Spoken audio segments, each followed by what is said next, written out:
And if you look at Africa at the dinner table, Africa is on a plate and it is meat. And the diners at the dinner table are France, the United Kingdom, the United States, the European Union, the Chinese, and progressively the Arabs. And my second picture is the African hotspots. It's not visible from there. But if you look at Africa today and you make a clean sweep with your mind, there are different conflicts of different intensity in Somalia, in northern Mauritania, in northern Mali, in Central African Republic, Democratic Republic of Congo, Guinea-Bissau, in the Cameroons, in South Sudan, and one can go on and on. And there is a sense in which Africa has always been alive to the question of interference. I will refer this audience, particularly those who are starting, to take time and read the 32 odd speeches that were made in the month of May 1963 by the then heads of states and government of independent African states, the 32 of them. And there are two speeches that I want to isolate for this presentation. One was by David Dacko of Central African Republic. And in thanking Emperor Haile Selassie and Kwame Nkrumah on that day, he said that we must never forget that the colonial power has not left us.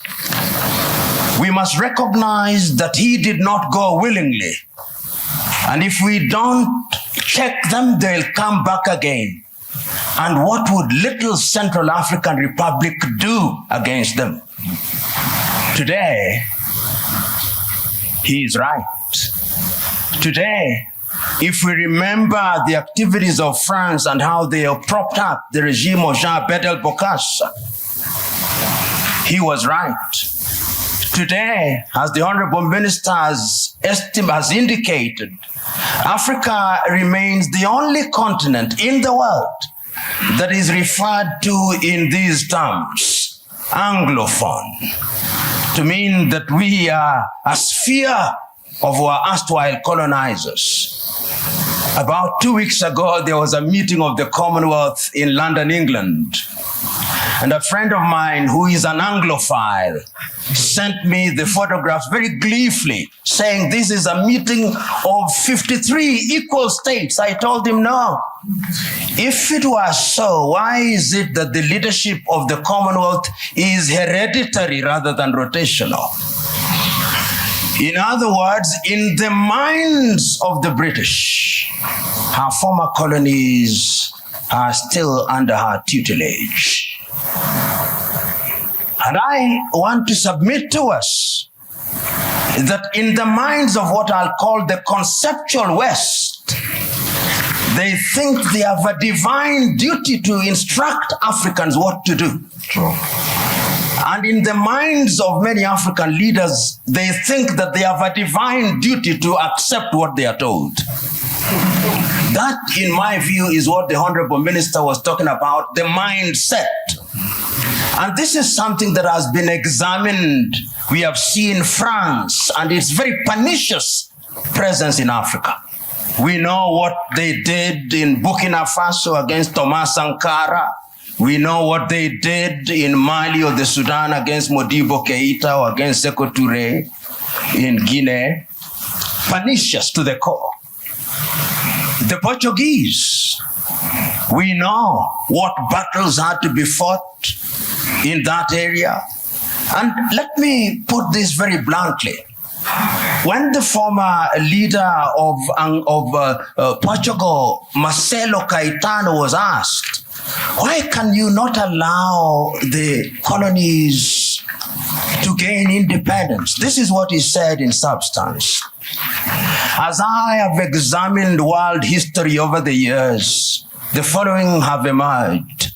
That the Caucasians have been responsible for monumental discoveries in the development of man. So have the Chinese, so have the Arabs. But the Africans have been responsible for nothing. They are only fit as hewers of wood and drawers of water. And I want to submit to you who are present here that in the conceptual West's unguarded moments, that is what they think. And that is how they relate to Africa. So the whole idea that they will interfere is something that they think is their God-given duty. I said there were two speeches in 1963 that I wanted to refer to. I referred to David Dako.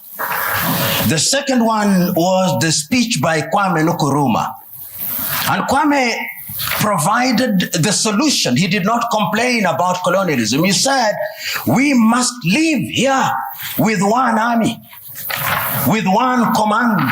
We must live here with one currency. We must live here with one currency, one country. I do not know where its capital will be, but I suggest Leopoldville or Bangui. Other leaders may have their thoughts. Kwame was right, but who listened to him? Several years down the line, and I've said it in my paper, there were coup d'etats which were engineered, there were mutinies which were engineered, and other forms of destabilization. And I want to believe that the person who actually said it very well in the 1980s was the former American President Ronald Reagan. He said, the United States of America does what is in her best interest. And I agree with him. Does Africa do what is in her best interest? Do African leaders do what is in the best interest of Africa? Interference will be there in very blatant and brazen ways and in subtle ways. I've always asked, until very recently, how many African countries manufactured bullets? Very few. Until very recently, how many African countries, in fact, how many African countries manufacture jet fighters? How many African countries are involved in the arms industry? Some of the leading conceptual West countries which pontificate to us about prizes, peace prizes, are the leading manufacturers of landmines. And if you look at their foreign exchange earners, it is the military and security items. So they say with their mouths, what do they not believe in their hearts? In Kiswahili we say, vita vya panzi furaha ya kunguru. That when the locusts are fighting, it is the joy of the hawk. Because when they kill each other, they get the food easily, dead. It is in the best interest, I dare submit, without fear of contradiction, that the elite in the conceptual West does not want Africa to stabilize, despite their assertion to the contrary. And you see it in every country because conflict is a major industry. Today, you look at South Sudan and the many peace conferences that are being held. But if you ask who supplies the arms, who provides safe havens, it is the conceptual West. And when I use the term conceptual West, I'm saying that it extends to countries which are geographically not in the West, like Australia or Canada. So I'm submitting in answer to your question, Joe, that interference is there, and it is part, to use this old cliche, of the neo-colonial project. The neo-colonial project requires that Africa must remain within the sphere of influence of these states. Today, if you look at the United Kingdom, which has left Europe, one would have thought that those are their cousins and that they should sit in comfort with them. You will now see their involvement being de-emphasized in Europe and their interest and appetite growing towards the Commonwealth. Because in the Commonwealth, they are the major domos. They'll tell us what to do. In Europe, they have to grapple with the Germans and the French, and they don't like it. That is the unspoken bit of it. The French also are in Europe, but the Germans are too strong, and they don't like it. So they want to hold Côte d'Ivoire, Gabon, and tell them what to do. I do not know how many of you saw the press conference that was attended by President Macron of France and Nana Addo of Ghana. And when Nana Addo spoke as an African should, you could see the body language of the French president. How dare this man speak this way? In other words, I'm saying that interference is the mother's milk of European economies. But to answer your second question, they have their own recruits who Professor Philip Nying'oro will be speaking here. To use the old vocabulary of those days, they have the people you call their comprador bourgeoisie. You must remember. The comprador bourgeoisie are Africans with black faces, but essentially they are doing the bidding of these powers. They are the ones you'll find them in different spheres, and they will be present. They are in your cabinet, but they are actually representatives of the foreign intelligence agencies of those countries.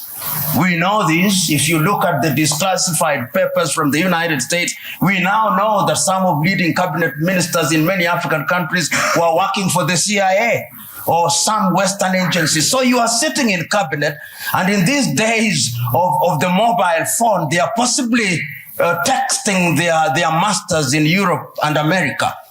So interference is also exacerbated by these comprador bourgeois for their own benefits. And it has never changed, Honorable Minister. In the early days of slavery, they gave some of the chiefs mirrors and alcohol. Today, what they give them are flats in Paris or in Dubai. And that is what makes them undermine Africa. The third mode of interference is through institutions. Look at the competition as it is now. There is a new entrant into the market that is called China. China is very subtle. Many people wrote the obituary of Rwanda in 1994. 20 years down the line, it has been demonstrated that Africans can actually do it. Between 1983 and 1987, I think Thomas Sankara in Burkina Faso also demonstrated that it can be done. We saw in Somalia, despite their problem. So my prescription is African unity. Africa must now begin to negotiate initially in terms of blocks, SADC, ECOWAS, East African Community, and ultimately as African Union. And lo and behold, we must do it. And I've always said this cliche, we must do it, because if we don't do it, we will be done.